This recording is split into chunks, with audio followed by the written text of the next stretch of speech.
The ironmaster saw that a person in dirty torn clothes had moved so close to the furnace that steam was rising from his wet rags. He walked close up to him, looked him over very carefully. Then he tore off his hat, which had a wide, flexible brim, to get a better view of his face. He called him Nils Olaf and wondered how he looked. The man with the rat traps had never before seen the ironmaster at Ransdow and did not even know what his name was. He thought that the ironmaster might perhaps throw his old acquaintance, a couple, to Krona. So he did not tell him that he was mistaken. This was the second bait that was offered of the mistaken identity. It was the owner of the iron mill who had mistaken this peddler to be an acquaintance of his by the name of Niels Olaf. The ironmaster observed that he should not have resigned from the regiment. Then he asked the stranger to come home with him. The tramp, that is the peddler, the beggar, did not agree. He thought of the 30 kroners. Going up to the manor house means to a very palatial bungalow, would be like throwing himself into the lion's den. That means if he takes this bait, he is going to put his life into danger. The ironmaster assumed that he felt embarrassed because of his miserable clothing. He said that his wife, Elizabeth, was dead. His boys were abroad and only his eldest daughter was with him. He invited the stranger to spend Christmas with them. The stranger said no thrice. The ironmaster told Sturstrom, the blacksmith, that Captain von Stahel, the name, the mistaken identity of this peddler, was Captain von Stahel, preferred to stay with him that night. He laughed to himself and went away. Half an hour later, the sound of carriage wheels was heard outside the forge. The ironmaster's daughter came there, followed by a valet. Now, what is a valet? Valet is the servant who accompanies the master, carrying a big fur coat. She introduced herself as Edla Wilmanson. She noticed that the man was not afraid. She thought that either he had stolen something or else he had escaped from jail. That means it was Edla, at the very first impression of this peddler, was able to understand that something was wrong with this fellow. She, however, comforted him that he would be allowed to leave them just as freely as he had come. She addressed him as captain and requested him to stay with them over Christmas Eve. So this was the bait that was provided to live in a wealthy family and to enjoy his Christmas. She said this in such a friendly manner that the rat trap peddler agreed to go with her. So eventually you can say that it was the goodness and the kindness and the generosity of Edla that made the peddler consent to his going over to the manor. The fur coat was thrown over his rags and he followed the young lady to the carriage. On the way, the peddler thought why he had taken that fellow's money. He was sitting in the trap and would never get out of it. It was the temptation of the 30 kroners that made him steal. Now, it was the desire or the temptation to celebrate his Christmas in a nice manner that made him go along with Edla on the pretext of a mistaken identity. The next day was Christmas Eve. The ironmaster came into the dining room for breakfast. He thought of his old regimental friend, whom he had met so unexpectedly. He felt satisfied and talked of feeding him well and giving him some honorable job. Again, that was a bait. His daughter remarked that last night she did not notice anything about him, to show that he had once been an educated man. The ironmaster asked her to have patience and let him get cleaned and dressed up. Here, my dear students, you need to understand that the looks are deceptive. But hey, in this case of Edla, the looks were not all deceptive, because at the very first impression itself, she had understood that something was wrong with this fellow.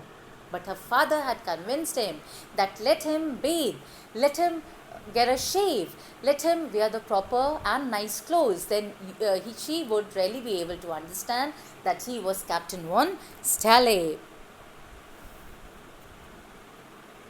Just then the stranger entered in a good-looking suit of clothes, a white shirt with a starched collar and whole shoes. Although he was a well-groomed, the ironmaster did not seem pleased. He realized that he had made a mistake last night. Now see the difference. It was a mistaken identity from the side of the iron mill's owner that made him take this peddler to his house. It was the owner who told his daughter that after he bathes, she would come to know about the real Captain von Stale. But when this peddler had bathed, now the iron mill owner was convinced that he was mistaken. Now in broad daylight, it was impossible to mistake him for an old acquaintance. The stranger made no attempt to dissemble. To dissemble means to hide his identity. He explained that it was not his fault. He had never pretended to be anything but a poor trader. He had requested the ironmaster to let him stay in the forge. Now he was putting the entire blame on the ironmaster. He said that he did not try to convince him that he was his acquaintance. He knew him, but it was the ironmaster who was going on repeatedly calling him Captain von Stale.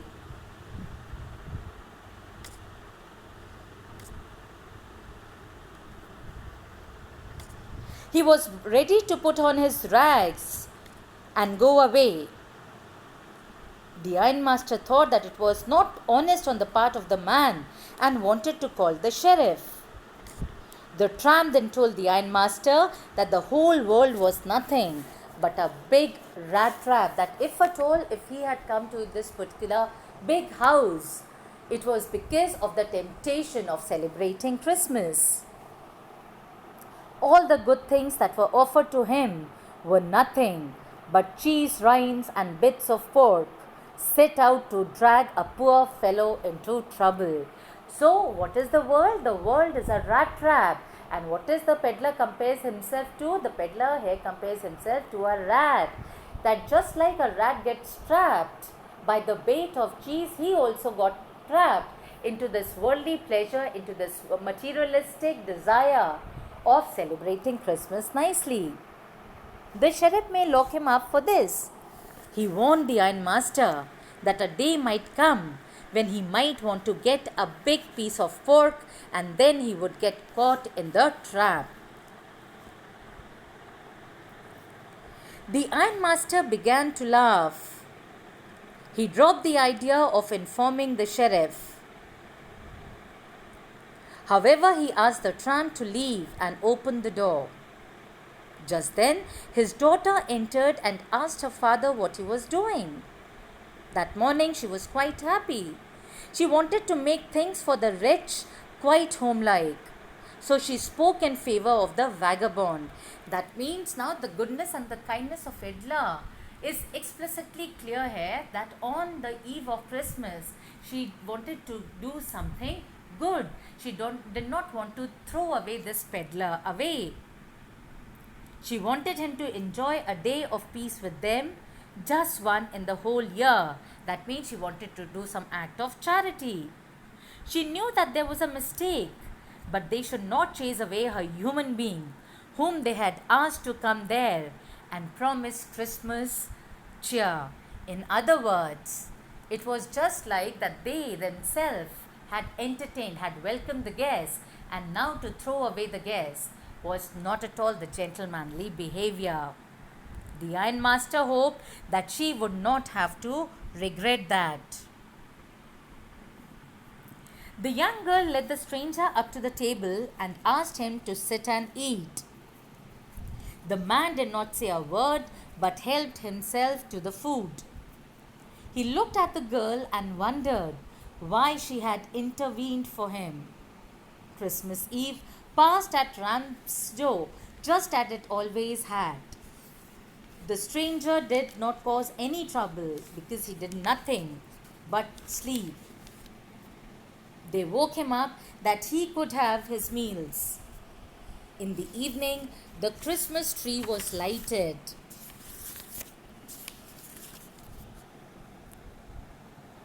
2 hours later, he was around once again to eat the Christmas fish and porridge. After getting up from the table, he went around and said thank you and good night to everyone present. The girl told him that the suit he wore was to be a Christmas present and he did not have to return it. If he wanted to spend the next Christmas Eve in peace, he would be welcomed back again.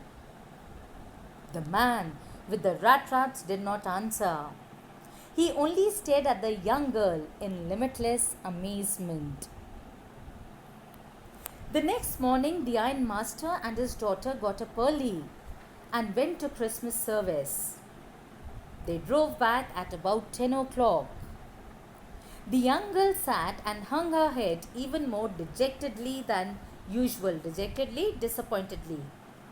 At church, she had learned that an old crofter of the ironworks had been robbed by a man who went around selling rat traps. That is, at the church, they got to know that the guest whom they had welcomed in their home was nobody else but a thief who had robbed the crofter. The ironmaster feared that the man might have stolen many silver spoons from the cupboard. As the wagon stopped at the front steps, the ironmaster asked the valet about the stranger. The valet told him that the stranger had left. He had not taken anything with him at all, but he had left a package for Miss Williamson as a Christmas present. On opening the package, she gave a little cry of joy. Her dejection, her disappointment soon changed into happiness, into joy. Let us see how. She found a small rat trap and it lay 3 wrinkled 10 kroner notes. So, my dears, it was the goodness, the generosity, the kindness of Edla Williamson who had changed this peddler. There was also a letter addressed to her. He did not want her to be embarrassed by a thief, but act as a captain. That means, though he very well knew that by now she would come to know that he was a thief, yet he took the chance. He did not want that the girl should get embarrassed. Why?